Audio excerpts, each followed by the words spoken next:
Minnesota has continental United States, and 80% of Minnesotans believe the wolf should be protected. Howling for Wolves is asking Minnesotans to respect our true wildlife manager, the wolf. Their survival is critical to our ecosystems, our communities, and even our economy. As highly intelligent animals with strong social bonds, Minnesota wolves deserve to be protected and admired. Learn more at howlingforwolves.org. Let's live and let howl.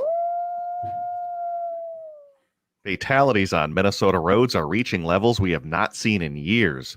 You can save lives and make a difference every time you go to work when you become a state trooper. Opportunities to work at the Capitol, on commercial vehicles, and so much more are available. Your experience, your voice, they matter. No prior law enforcement experience needed. All you need is a 2- or 4-year degree. Apply now at mntrooper.com. That's mntrooper.com. mntrooper.com. Hey, Cudahy to all my friends and relatives in 4 directions. This is Robert Pilot of Native Roots Radio presents I'm Awake. I'm here to ask you for your support. Finding honest Native-centered news is not easy. But with your support, we're able to provide accurate information about Standing Rock, Line 3, treaty violations, and COVID-19 in our Native communities.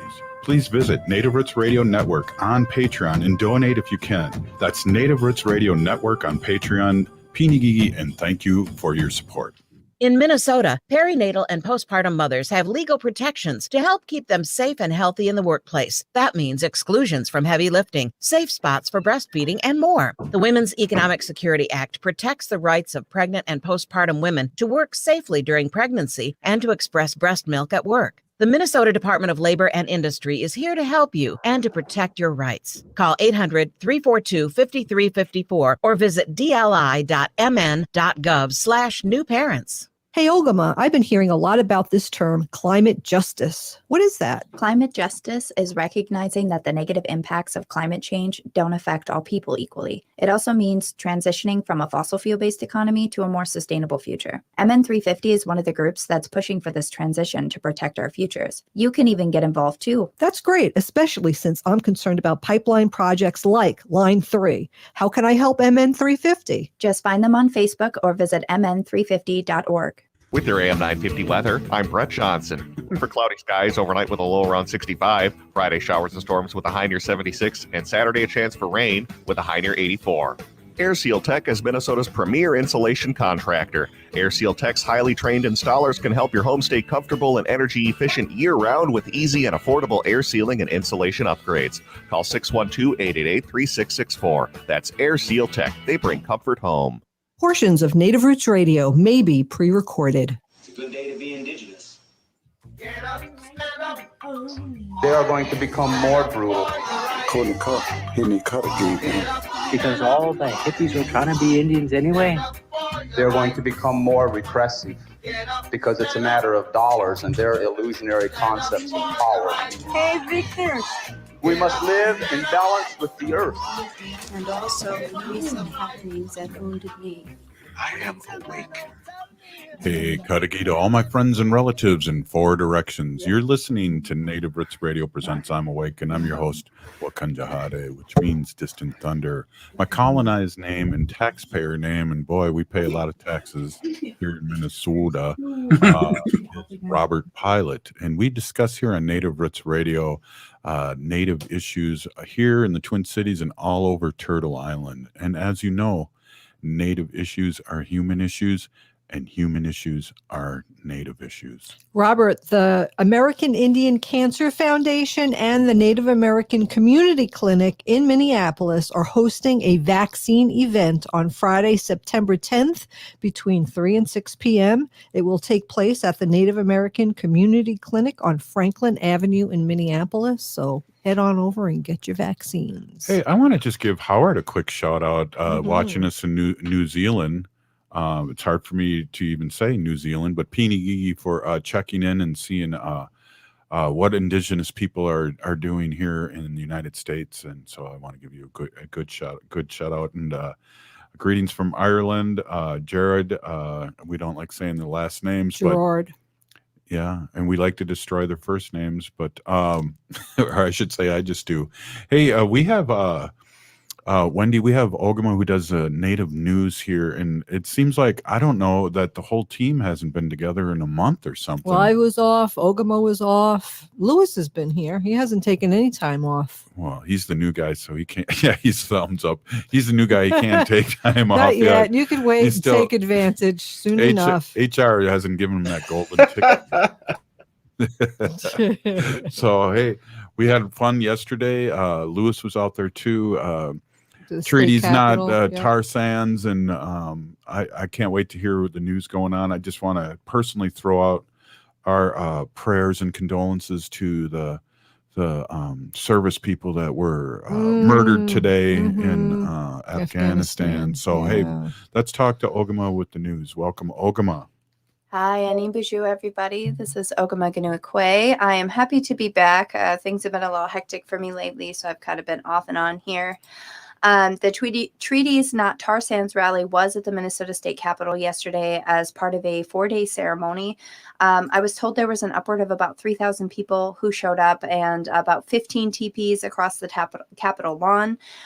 It was part of a 4-day ceremony, so that ceremony did continue into today. I know there was a call for jingle dress dancers and drums, and they were having additional ceremony today to close out. But I think what I find most upsetting about this event, as great as it was the absolute terrible welcome that the Native people of Minnesota and the surrounding areas were received at the Minnesota State Capitol. Robert and Lewis, I know you were both down there. You said there was just miles of chain link fencing and concrete barricades. Is that right? Yeah, Wendy was there with me too, and we couldn't stop being disgusted talking about that. And I said, if they had that kind of protection at the Capitol in Washington, there would have been no insurrection. So, what gives, Governor Walz? Are you afraid of us? Good, you should be afraid of us. One of our fans, our number one fan and our first fan, said she wonders how many state troopers will be around the Capitol when the anti-vaxxers get there to protest. We'll see. We'll wait and see. Exactly. And that's what's so disrespectful and hurtful about this kind of a response from the Capitol, to send that many state troopers and Capitol guards and put up that much security for peaceful Native people who have been peacefully protesting something that affects them as an issue for their communities for, in upwards of the last 10 years. This is not something new in Minnesota. The Line 3 project and its replacement project has been in the works now for an upwards of 10 years. I know I personally became aware of the project over 7 years ago and have been vehemently against it since, because it's just generally a bad idea for Minnesota and for the Native people and for the water here. And as Minnesota is experiencing more and more fires, and we're really in the state of extreme drought right now, I just caught some snippets from the show before us. There was I'm not sure if it was Sven. Who was on today, Robert? Yeah, Sven's Solagard or... Yep, Sven Sungard was on with Matt McNeil on the show ahead of us today, and Sven was explaining that Beltrami County had the driest summer on record ever. And that should say something right now, especially considering the level of smoke that we're experiencing in Minnesota is actually most likely now due to fires in Minnesota and not from Canada now. So, and we've got another guest a viewer, Marty, said Governor Walz missed an opportunity yesterday to address the crowd and explain why he feels that Enbridge ought to continue. Walz said 3 years ago, 2017, 4 years ago now, that this project was a non-starter, and then suddenly changed the moment he got into office. And, we've all been wondering why that change happened. And you're right, Marty, Governor Walz did miss that opportunity. So don't breeze through that, because that was a really telling thing from yesterday, but also the two and a half years ago when he did promise that. I'd like you to just amplify that again. Yes. So in 2017, I believe it was August 8th or 18th, Governor Walz had put on his social media the words that any pipeline that goes through Native lands is a non-starter for me, and had asked very heavily for the Native vote in Minnesota. And the Native vote turned out to get Walz and Flanagan elected. And now, as soon as, again, he took office, he went back on that promise that this project was suddenly very needed because the pipeline needed to be replaced. And then again, refusing to address the crowd yesterday. I mean, there's a lot of questions that we as Minnesotans and as Indigenous people have right now. I won't say who, but we talked to quite a few, Wendy and I talked to quite a few politicians that were there and spoke. And again, I want to give a shout out to Jamie Becker-Finn, speaking very eloquently yesterday. That was awesome. But hey, we're talking about they couldn't believe all the artillery and everything in the basement of the Capitol that was ready to do battle with water protectors. And it just blows my mind. Yeah, it's absolutely, especially because water protectors have already been attacked with rubber bullets and mace and those types of considered non-lethal but still injuring weapons. So the fact that they had, an arsenal full of them ready is just outrageous. It's especially for a group of peaceful people. Do we yell? Yes. Do we make our voices heard? Yes. But nobody has been hurt or threatened to be hurt from the Native people who have been protesting Line 3. Not anyway near in the same way that, like you were saying with the Capitol insurrection, or even with, where was it, in Michigan or Wisconsin, where somebody's now going to jail for them trying to take down the governor there? It's got to be, Michigan. It is Michigan. Yeah. Yep, they were trying to take down Governor Whitmer. I think they got 6 years. Yes, they did. Yep. And I just want to make people aware, too, before we run out of time here, the Minnesota Court of Appeals does plan to issue its decision in the appeal, the Minnesota Pollution Control Agency 401 water quality decision this coming Monday, August 30th at about 10 a.m., which is about a week early. So the 401 water quality permit issued by the Minnesota Pollution Control Agency is the one that the Minnesota Pollution Control Agency did publicly say that Enbridge was in violation of for the Line 3 project, because there was to be no drilling fluid or oil discharged into a wetland. And that was exactly what happened. I want to also squeeze in here again before we run out of time that if you're in the Twin Cities area, or maybe even if you're not, if you're interested in learning to speak Ojibwe, the Culture, Language, Arts Network is having level 1 and level 2 intro to Ojibwe courses taught by Meme Gwese, who I've taken courses with, and they are wonderful. It's starting September 13th and 14th consecutively. So make sure to check out Culture, Language, Arts Network if you're interested. Maybe you can post that too on our Facebook page. I did. Yep, it is on our Facebook page, and the classes are free, and they are also available in person or on Zoom. So if you're not in the Twin Cities area, you can join by Zoom. So I should start paying attention to our Facebook page and see what's posted on there. No. Hey, you're listening to Native Roots Radio Presents I'm Awake, and up next, Robert Lilligren of Native American Community, all around dude. We can't wait to get him on and talk about all things. We'll be right back. Stay with us. Minnesota has the only original wolf population in the continental United States, and 80% of Minnesotans believe the wolf should be protected. Howling for Wolves is asking Minnesotans to respect our true wildlife manager, the wolf. Their survival is critical to our ecosystems, our communities, and even our economy. As highly intelligent animals with strong social bonds, Minnesota wolves deserve to be protected and admired. Learn more at howlingforwolves.org. Let's live and let howl.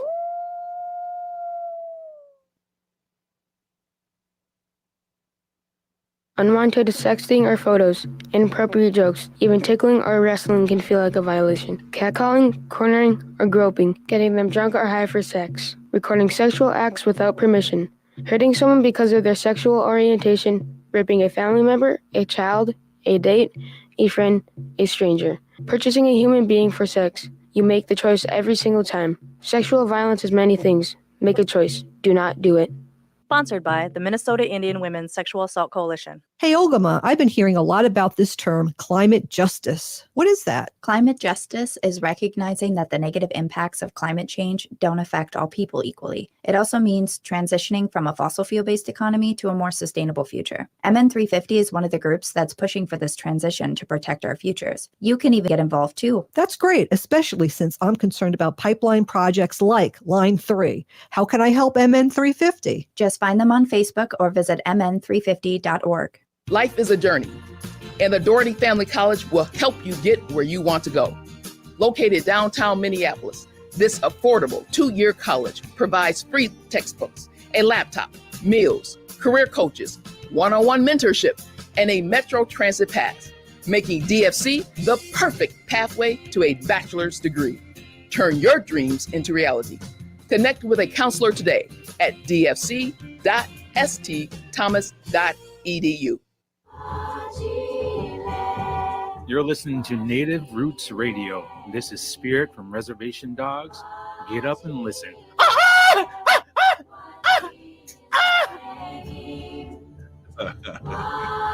Wow. Hey, welcome back to Native Roots Radio Presents I'm Awake. This portion of the show is brought to you by MN350, a grassroots organization fighting for climate justice. Hey, before we get to our guest, our weekly guest, Yeah. Robert Lilligren, Wendy was telling me a story during the break, and that she was born on the coldest day in New York, and it snowed that day. Yeah. I think you should get a different native name when I heard that. And then you didn't go out with, so your name would probably be, I didn't go outside for 3 months. Yeah, that's what my mother said. You were born in a snowstorm, and then that was it. You took you home, and you never went out until springtime. Jeez. What I learned on this show. Thank you, Wendy. Hey, we're here with Robert Lilligren, director of Native American Community Development Institute, NADKI, out of here in the Twin Cities, Minneapolis. And I was just down in the corridor today, Robert. Welcome. Oh, thanks. Bonjour, everyone. Nice to see you. Sorry I missed you. Yeah, I went down and ate at the Indian Center, and then they had like a job fair. It was really pretty cool. All the cool jobs and opportunities for our people down there. It was really nicely run and nicely attended. Yeah, I wasn't there in person, but I saw it on social media, and it looked just great. A great event. It's so nice to have the Indian Center open again. Yeah, exactly. And one of the workers there, a person I've known that's our age, that I've known for many, many, many years, since junior high, and he's an actor and a director, it was giving me kind of the rundown of what they're going to be doing there, and it sounds really, really exciting. Yeah, so you're talking about Brian, right? Brian Joyce, yeah, who's great staffer there and so active in the theater scene locally. He's directing a new show. I've been following him on social media. He's been auditioning, casting for his latest show as a director. Yeah, he said he had 88 people try out, and that's just amazing. Yeah. I think, again, that's part of us coming on the other side of COVID, I think. Right. They haven't been doing any theater in so long, and it's exciting. And I just got to say, I knew Brian when he had jet black hair. I just it was jet black hair. But yeah, it's not jet black anymore. That's for sure. It's greater than mine. Yeah. Hey, so Oh, he's not here to defend himself. Right. You'll have to have him on. yeah, I definitely will, because there's a lot going on down there. It's, and I guess the Indian Center is going to start their transition in January, I heard. He was telling me. So we'd really like to get a couple of people on there talking their truth about that. The transition for the new building, you mean? Or Yes. yeah, that's super exciting. Yeah, it is. And leveling off that area. And well, we can talk about that in our personal time, because I think a lot of people in Madison and Chicago don't know what the heck we're talking about. Well, there's kind of one of the things I wanted to talk about, Robert, tonight was not just about the Indian Center project, but so if folks know, we have a American Indian Center, Minneapolis American Indian Center, right on East Franklin, the American Indian Cultural Corridor. It's about what now, 50 years old, I guess, right? And it needs a little. What's that? 1974, I thought. Yeah, I read somewhere. 1974.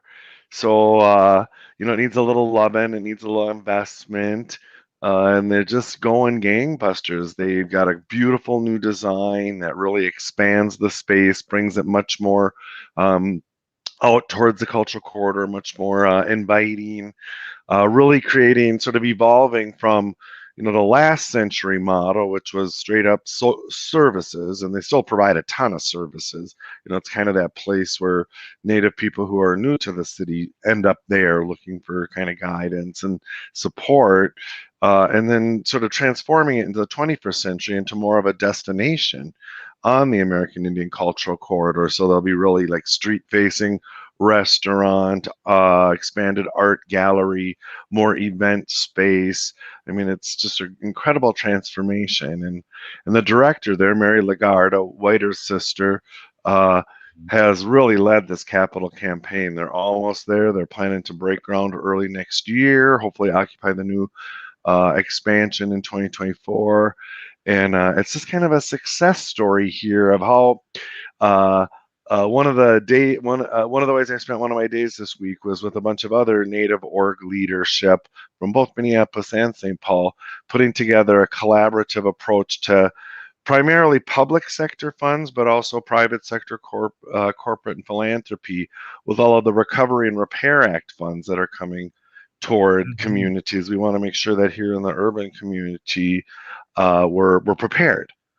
So it's incredible. So the Indian Center is one of our priorities, of course, but there's a ton of capital needs in our community because these organizations are 40, 50 years old now, and our buildings are showing the age. And so we're coming together to collaboratively create that list of capital needs for our community, prioritize them, and then we'll approach lawmakers and resource holders to collaboratively fund them in a priority order. And so it's a whole new level of collaboration amongst the Native urban Indian orgs here. You know, one thing I gotta say, I talked to Jamie Edwards, and he's a good friend of mine during the powwow, and had a long conversation about politicians and stuff. You know, we had so many good things happen this last year, and we wouldn't have that if we didn't have our political people that are Native American pushing this. And I really got to give a shout out to Peggy Flanagan too. There's so many things that happened last year, and that monies came out that we never see, Robert. Correct. And yeah, shout out to our Lieutenant Governor, Peggy Flanagan, another Whiter's sister, and that collaborative approach. And what we're doing now is building on about 7 years of work of us all coming together, the leads of the Native orgs, and trying to figure out how to serve our people better by being more collaborative and less competitive, right? The system wants us to compete with each other for what appears to be scarce funds. And our approach now is there's plenty of funds, and we can best serve our communities if we work collaboratively, both on the urban community and the tribal reservation communities. And so that's what we're doing. So what you saw last year was unprecedented, that 6 Native urban organizations across the state, Minneapolis, St. Paul, Duluth, and Bemidji, all received capital infusions from the state legislature, much of it bonding, some of it direct cash allocation. And that was as a result of us doing kind of what we're doing now, coming together, prioritizing, some people being willing to step out of the fray so that we could promote others. And so at the end of the session, amazingly, we had 6 urban Indian orgs in Minnesota that were directly funded by the state legislature for the first time, ever. It was unprecedented. So we got to give and take, Jamie's always talks to me about being level-headed, because he's been in Indian politics up there for many years. Long time. Yep. And I want to be reactive. So it's always good to run into Jamie. I agree. He's in the fray, right? He's at the legislature a ton. Jamie and I were both delegates to the National Democratic Convention in 2008, when then Senator Obama received the nomination for president. So you get to spend some kind of special time with folks, when you're traveling and stuff. So yeah, got to know him well. We hung out. He has a show on KFAI. Right. I think it's called Beats, Rhymes, and Democracy. And him and his crew really put a great job on there. They do play rap music and then also talk politics, which is it's if we remember a rap from our early days, the real rap, that was a political statement. That was not hanging out with girls and stuff like that. That was like shutting stuff down and talking truth. Right. Yeah. And Jamie's show was great. I was on it early on when he was first establishing it. I should rattle his cage and go on again, but it's super cool format. And so folks who aren't from the Twin Cities or who don't know, KFAI is a premier community level radio station here in the Twin Cities in Minneapolis over by the university. And they really have some good, solid Native programming. They continue to engage in people. Roy Taylor's over there. Laura Waterman Whitstock, of course, had a show there for years. She helped start that station. It was a Native-run station in the beginning there in the basement of that church, if you remember that. And I got to give a shout out to Native Roots Radio. The best of is on KFAI too. Right. And you guys supported the station for a ton and did great community programming. Yeah, so if folks aren't from the Twin Cities, it's worth looking up KFAI station and listening in. Yep, kfai.org. Sometimes when I'm taking my walks, I pop it on, and they have a live stream on there. And it's such a diverse station, and I think that's really what community radio should be. I mean, I'm listening to some Cuban music and really walking kind of cool, you know. I'm sure you always walk cool, Robert. Robert, we have take a break here. Can you stay with us for another second? For sure, love to. Thanks. Awesome. Hey, we're with Robert Lilligren here of Native American Community Development Institute here in the Twin Cities. He's the director. And we're just, having a little conversation, Wendy. Important information always. Yeah, right. Ooh, right on. So you're listening to Native Roots Radio presents I'm Awake, and we'll be back after this short break. Stay with us. Well, we got 36 seconds. I want to say stay with us again. So, Wendy, with this 30 seconds, what are you going to be talking about in your sacred animal portion? I'm going to be talking about the PAWS Act that was just signed yesterday by President Biden. Love him or hate him today. That will help our veterans with PTSD. Wow, that's great. That'll be a great story. You're listening, again, to Native Roots Radio presents I'm Awake, and we'll be back after this short break. Stay with us. If you're hurting in your relationship or have been affected by sexual violence, you're not alone. Strong Hearts Native Helpline can help you through these difficult and uncertain times. Strong Hearts Helpline is a free 24/7 confidential domestic dating and sexual violence helpline for Native Americans. Help is available by calling 1-844-762-8483 or by clicking on the Chat Now icon on strongheartshelpline.org. This message is sponsored by the National Indigenous Women's Resource Center. Hi, my name is Frank Brown, owner of Minuteman Press Uptown. We're not just another print shop. We give back to the community and stand up for racial, social, and economic justice. At Minuteman Press Uptown, we understand Black Lives Matter and know love is love. We're the only minority-owned and proud union shop in the state. We're community involved and have over 100 years of industry experience. We believe our employees are vital to our success. That's why we pay a living wage with benefits. This is Chad, owner of AM 950. I chose Minuteman Press because they match the values of our business. Their design team took our vision and idea and turned them into a beautiful, professional printed marketing piece on time as promised. They can help your business, nonprofit, or political campaign with printing, direct mail, signs, or other promotional needs that will help grow your organization. Call the printing company AM 950 Trust, Minuteman Press Uptown at 612-870-0777 or find them online at mpuptown.com. Hi, I'm Alicia Luther Tom, certified financial planner with an all-women team at RBC Wealth Management.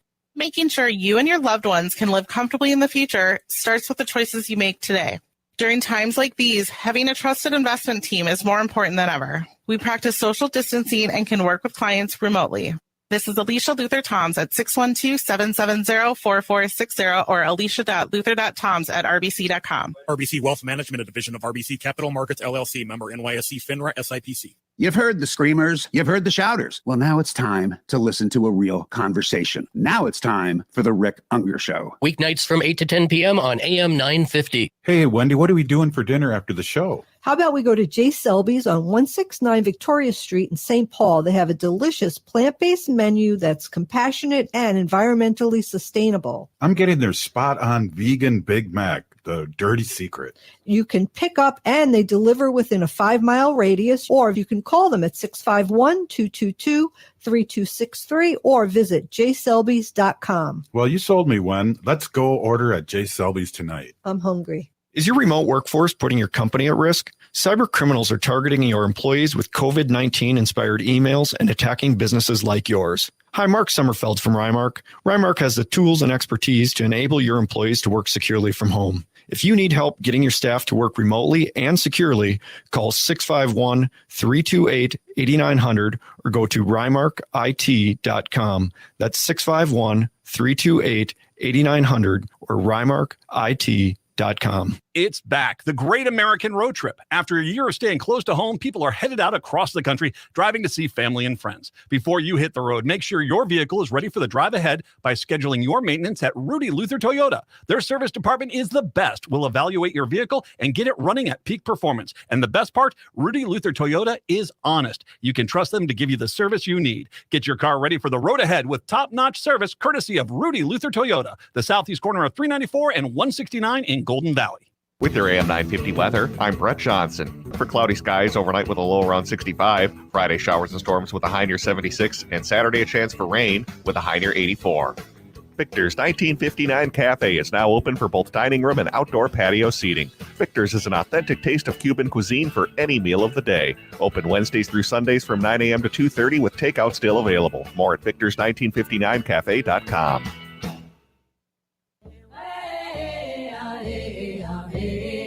Hi, I'm Jane Fonda, and you're listening to Native Roots Radio. Wow, that was beautiful, Lewis. You're listening to Native Roots Radio presents I'm Awake, and Lewis popped up a beautiful graphic on Facebook Live that he had made with his little niece. Yeah, little niece. She that was her first powwow. She wore a Every Child Matters logo to represent the children. And being a little toddler representing that, I thought was pretty special for her first powwow. Wow, that is beautiful. Hey, Wendy, I have something I want to just. We have a possibility here for before we get back to Robert Lilligren, a secret sound, and that reminds me when I was a young kid, KDWB used to have secret sound of the '70s or something, and they'd play something.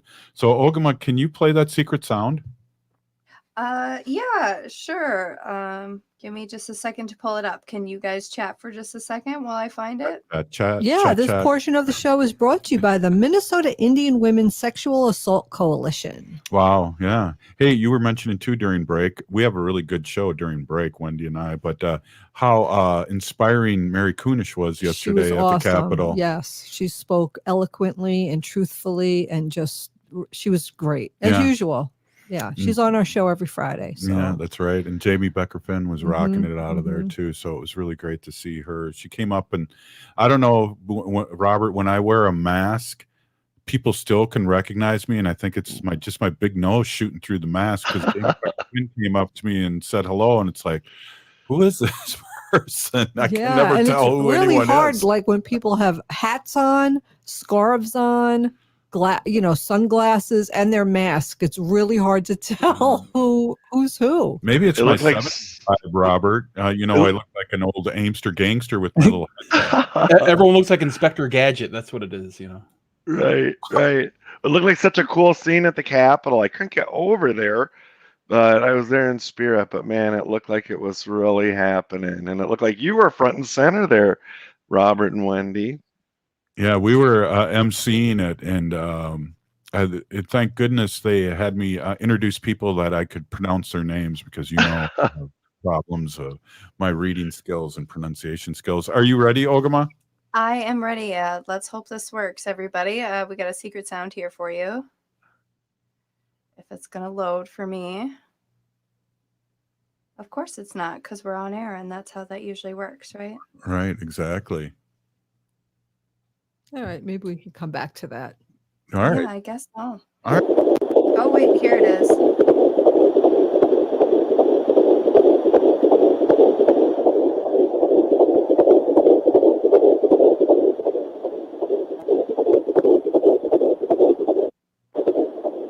Anybody got any guesses? Oh, Wendy knows what it is. I know what it is.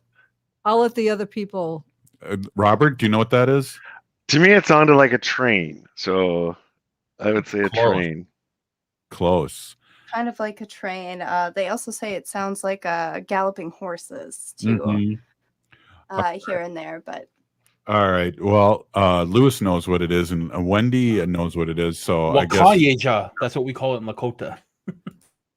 Say that again, Lewis. Wakanyeja, which means child. baby heartbeat. So Ogama is officially announcing her pregnancy online here on the radio show. Congratulations. And Robert's a strong name. I just want to throw that out there. Congratulations, Ogama. Congratulations. Wow, super If cool. you're not seeing me boots on the ground a lot lately, that would be why. I haven't been feeling very well. I'm due in early March. So I will let you guys, let everybody know when I find out if it's a boy or a girl. Obviously, if they decide to change their gender later in life, we'd be accepting of that. But, when we do find out boy or girl, we'll let you all know. This just means Robert has another person on the payroll. That's all it means, really, for Native Roots Radio. And Robert is He's getting a 2-for-1 right now. Yeah. And Robert's a strong name for a boy. And then if something happens differently later on, Roberta fits too. Bobby's always good, So don't you agree, Robert? I agree. It worked for me. It worked. I don't know that we could do another Robert. We have Robert Pilot and Robert Lilligren and Robert Blake, Bob Blake from Red Lake. I feel like there's another Robert, isn't there? You always go like Robot. It's kind of like Robert. Robot. Robot, yeah, that Robot. could work. Yeah, that. Dude. Okay, now back to our regular scheduled program. That was awesome. Ogama, congratulations. Yeah, that's more interesting than me, that's for sure. We have Robert Lilligren of Native American Community Development Institute, NADKI. We're just shooting the stuff here. And I don't know, nationally, it's hard what's happening in Afghanistan. And we have our, it's just a really hard time what's happening to our relatives all over Turtle Island here, and all over the world, I should say. It is, and just going back to kind of what was going on in St. Paul these last few days, and yesterday the big demonstration, and it just reinforces for me that I think a lot of the solutions to the lot of damage that we've done to our planet, to Mother Earth, is our indigenous solutions, right? And the artist Rory Wakeham was always fond of saying, everyone's indigenous to somewhere. It's just this length of time since you've been colonized that separates you from your indigenous ways. And so I think that Native people here can lead the world really back toward indigenous solutions that can help heal the planet, heal the damage that we've done. It's such a great point. And I talk about that too all the time. And I saw an article of just a few days ago that they found a 4,000-year sweat lodge in Ireland. And 4,000 years ago, they were sweating like we did before they got colonized. And we're the last front here, at least in Turtle Island, the last front of people that are not colonized and fighting for our Mother Earth and our Father Sky. So that's really interesting, because that just reinforces what you said about what Rory said. Right. Yeah. And then you look globally, into the indigenous communities. And, I like this idea that, it's kind of a numbers game. If you look globally to indigenous communities, there are hundreds and hundreds of millions of people, indigenous people, that are all kind of returning to their traditional ways. And so it's a movement, right? It's a global movement. Yeah, it really is. And I feel like too, I just got to say to our Native relatives, including to myself, is that, if you are and feel, come back to us. We're waiting for you. Don't feel ashamed. We're here, and we're here for you. And your relatives that have passed on have been waiting for you to come back too. Truly, it's heavy stuff. We're getting into the heavy stuff tonight, Robert. All right, well, we can switch it and then talk about the 70s again, Robert. It's like I've told you before, I don't even remember them. Right, exactly. If you were truly around in the 70s, you do. Right. If you are, Wendy, do you remember the 70s? Pleading the fifth. Yeah, Wendy was more of a, I think. No. Wow. Okay. So, hey, so what else is going on in nationally that we should be bringing up here, because that's why we like spending time with you. We talk a little locally, and then you have your thumb on what's happening nationally, and people all over Turtle Island that are making moving and making and shaking. A couple of things that are happening nationally and then kind of playing out locally have to do with sort of the political realm, right? And I'm guessing some of your listeners are familiar with the Seattle-based organization, National Urban Indian Families Coalition, NUIFC, and the visionary leader there, Janine Kaminote. And so she's been helping part of this conversation to strengthen the political presence of Native people nationally. And we've been focusing, of course, on the urban Indian population. And so NUIFC has been doing some great work. They're funding the work I talked about earlier, where the metro-based leadership of Native orgs are coming together to work collaboratively. NUIFC has been funding a number of political events. One was just last Sunday here at the park next to Little Earth of United Tribes in Minneapolis. It was a mayoral candidate forum that I was honored to facilitate. And so just kind of continue to work this national network of political action that's been building through Indian country for a long time. A lot of folks have been doing it a long time, but man, things are really hitting their stride. Yeah, and what do we have? Is it 400 or how many days until the next election? It's so here in Minneapolis we have an election this November, a big municipal election. So that's what I'm thinking. So it's like 110 days or something. So yeah, so it'd be sort of somewhere in the 400 range, 450 for the next national elections, the midterms. Mm-hmm. Yeah, and then we have our local. I know we have a school board here in St. Paul, and I don't know who. Oh, the mayor. What am I thinking? The mayor of St. Paul too is up for re-election next year, right? Is that next year in St. Paul? Yeah, right. And Minneapolis, our mayor is up for election this year. We have some really pivotal ballot initiatives about reforming the police, public safety, eliminating our city charter requirements for the number of officers and try to shift toward a more people-centered, support-centered case management kind of approach to public safety. So there's big deal things happening here in Minneapolis this election, this November. Yeah, I know when we had Sheriff Hutch on, we talked a lot about mental health and mental health for not only, especially for the officers, but also bringing mental health specialists in all these 911 calls that are appropriate for that. And I think getting back into the swing and talking about things like that would be really, really imperative. Yeah, I just had a meeting this week with some of the other org leadership in Minneapolis looking at an alternative law enforcement model. The acronym was LEAD, L-E-E-D, and I can't remember, it was law enforcement something. But it's this people first sort of approach, this case management approach.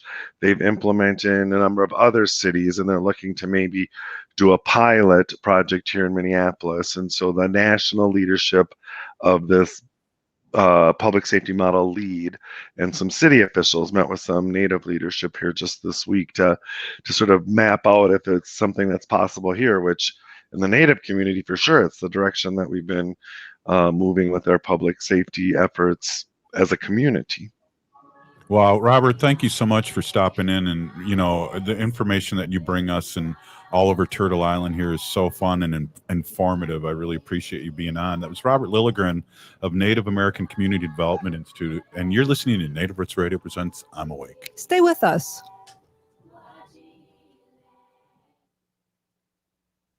Hearing a lot about this term, climate justice. What is that? Climate justice is recognizing that the negative impacts of climate change don't affect all people equally. It also means transitioning from a fossil fuel-based economy to a more sustainable future. MN350 is one of the groups that's pushing for this transition to protect our futures. You can even get involved too. That's great, especially since I'm concerned about pipeline projects like Line 3. How can I help MN350? Just find them on Facebook or visit mn350.org. Hey, Cudahy to all my friends and relatives in four directions. This is Robert Pilot of Native Roots Radio presents I'm Awake.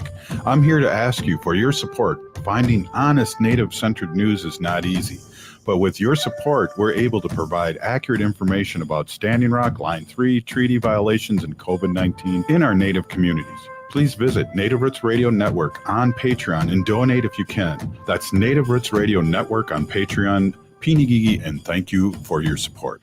Fatalities on Minnesota roads are reaching levels we have not seen in years. You can save lives and make a difference every time you go to work when you become a state trooper. Opportunities to work at the Capitol, on commercial vehicles, and so much more are available. Your experience, your voice, they matter. No prior law enforcement experience needed. All you need is a 2- or 4-year degree. Apply now at mntrooper.com. That's mntrooper.com. mntrooper.com. If the statistics say that 1 in 3 Native women and 1 in 6 Native men have experienced sexual assault in their lifetime, it means our whole community is affected by sexual violence. 1 is too many. Don't stand by, stand up. Don't engage in acts of sexual violence, and shut down the dirty jokes, the gossip, the victim blaming and shaming. As a community, we can change the way we respond. Contact the Minnesota Indian Women's Sexual Assault Coalition to attend a workshop to learn more. Sponsored by the Minnesota Indian Women's Sexual Assault Coalition. This is Winona LaDuke of Honor the Earth, and you're listening to Native Roots Radio. I'm awake. We are Alusa Nation. Hey, welcome back to Native Roots Radio Presents I'm Awake, and I'm your host, Wakanjahare. This portion of the show is brought to you by Howling for Wolves, protecting wolves for future generations.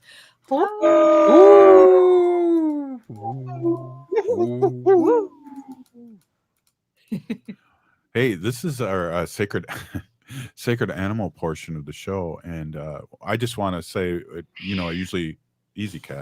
usually say a few things to introduce you, but I just want to say a huge Pinigigi thank you for all these years of speaking on behalf of our relatives. It's been my pleasure, my absolute pleasure. It's kind of like my goal in life. I don't know, Oh, you're doing good. Yeah, thank you. I appreciate the time and the segment that you give me.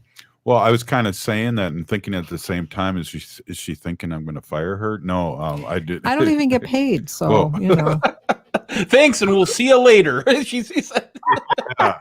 And we'll be back next. We'll be back. Oh, Robert.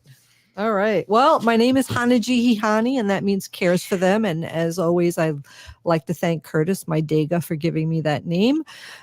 Curtis goes by Mashke Hanajinga, which means walks on white clouds. So as always, Curtis, thank you very much. I am a humane policy volunteer leader for the Humane Society of the United States, and I work on animal issues at the state and local level. And I also enjoy doing that very much as well, because we get a lot of stuff done in the legislature to pass laws to, help protect. Help and protect animals. So it's been my pleasure to do that as well. But I wanted to talk today about a law that, it's not really a law. President Biden signs the PAWS Act, PAWS Act, and allowing VA veterans to fund the training of service dogs for veterans. So, again, like I said, love him or hate him, President Biden did sign this into in effect yesterday, which was Wednesday. Rory Diamond, he's the CEO of the Canines for Warriors, says the first time in American history, the VA can pay for service dogs for veterans with PTSD. Jacksonville, Florida, President Biden signed the PAWS Act into law Wednesday. So it is a law. The PAWS Act stands for Puppies Assisting Wounded Service Members for Veterans Therapy Act. Authorities, the Secretary of Veterans Affairs, to create a pilot program on dog training therapy that will provide dog training skills and service dogs to veterans with mental illness. Quote, this has been a 5-year battle to try and convince the federal government that what we do every day is valuable and helps veterans, Roy Diamond, CEO of the Canines for Warriors, said to First Coast News. They're finally agreeing, and we're getting a big breakthrough here. The U.S. Senate unanimously passed the bill earlier this month after it passed by the House in March. Diamond says the $10 million 5-year pilot program will take effect on January 1st, 2022. For the first time in American history, he says the VA will pay for service dogs for veterans with PTSD. And I think that should be always. That's right? huge. Of course. Quote, we commend the White House for supporting this bill as a critical step in combating veteran suicide, and we're confident in the path ahead for the service dogs ultimately becoming covered VA benefit for veterans with PTSD, Diamond said in a news release. In communicating with veterans and their healthcare providers, it's more imperative than ever to embrace the life-saving impact of a service dog and to raise awareness for the treatment options as a proven method for mitigating debilitating symptoms of PTSD and suicidal ideation. The news release says the new law will also designate eligible veterans to receive dog training instructions from non-governmental accredited 501c3 nonprofit service dog training organizations like Canines for Warriors, allow eligible veterans to learn positive reinforcement training in skills that are unique to their own needs and to help address or alleviate their PTSD symptoms. They will also provide veterans participating in the program with an opportunity to adopt a dog that they actively assisted in training, provided that the veteran and the healthcare provider determine that it's a good fit for both involved. Quote, there are over 100,000 veterans, we think, who could need a service dog because of their post-traumatic stress. Wow. Right now, Canines for Warriors can help a couple of hundred a year. What this will do is take a little tiny hose pipe and turn it into a whole avalanche of service dogs. Eventually, down the road, we'll see that happen, Diamond said earlier this month. 22 veterans a day are taking their lives every day by suicide. This is one of the best ways we can fight it. The pilot program will involve organizations across America. Navy veteran John Tappan completed the Canine for Warriors 3-week program in April, and his new companion, Henry. Tappan says Henry gave him a new lease on life and saved his life. Quote, I needed help and I didn't know where it would come from. I didn't know what form it would even be. I never thought in a million years a service dog could be the answer, Tappan told First Coast News. Yeah. Wow. It's really a really good program, and I'm really happy that this $10 million and the 5-year pilot program is going to happen to help these vets. And you know, it's really funny when we ever see like really cool dogs doing tricks or whatever, and 9 times out of 10, and I'd probably say 99 out of 100, these are shelter dogs and dogs that people get adoption. So it'll be exciting to get our relatives out with our relatives that really need this support emotionally. And so I'm excited. I'm petting our cat right now, and she gives us support all the time, and I can't imagine exactly how great that's going to be. Absolutely. So the dogs are helping, and the veterans are saying that they don't really know what they would do without these animals, and it helps calm them, keep them grounded. There's the animals, they have to take care of the animals, right? So they're worrying, they're not thinking of themselves anymore, they're thinking about the animal, and that also helps with their PTSD symptoms. And Robert, we lived with animals for the past 21 years. There has never been a time that we didn't have an animal in the house, and they give a calming effect to our mood. It's been proven that petting a cat or a dog can lower your blood pressure. So we know all of these things, and we know that these animals are in need. And now, instead of just helping a couple of hundred veterans per year, they'll be able to help hundreds of thousands of veterans that are suffering from PTSD symptoms. It's so interesting too that we struggle through this upside down world the last 5 or 6 years, and maybe the last 500 years for us Native people and Indigenous people across Turtle Island and across the world. But then you hear a story like this and you go, geez, 20 years ago, they wouldn't even have thought of that. 30 years ago, they wouldn't have said, they said that dog's going to scare people. You can't have this dog. You can't bring a dog or an animal to, but we're all, that just proves how all connected we are, Wendy. It is our sacred animal and part of our relationships. And to Native Americans, dogs are so important. I know a lot of great Native chiefs and medicine men have the dog name in their name, the word dog in their name. I just want to say that. Hey, so I want to give a quick shout out to Ogama for spilling the beans today on this show. Congratulations again, Ogama. And a big shout out to Lewis for all his support, and Robert Lilligren as our Thursday guest, who always hits a home run, and Wendy with your sacred animal section. We are the 7th generation. We're still here. Free Leonard Peltier. Stop line 3. Please get vaccinated. SeniorCommunities.guide is your free online website to find housing, care, and resources for seniors in Minnesota. Use the powerful, award-winning search tool at SeniorCommunities.guide to quickly improve your search. You will have all the information you need to contact providers directly without any hassle. Start your search now at SeniorCommunities.guide and follow us on Facebook for interesting articles, helpful advice, and how older adults are changing the world. That's SeniorCommunities.guide. My part-time service in the Army National Guard makes it possible for me to be more for the community I call home. I'm a better neighbor because my service has taught me how important it is to be a team player. My training helps me in my classes when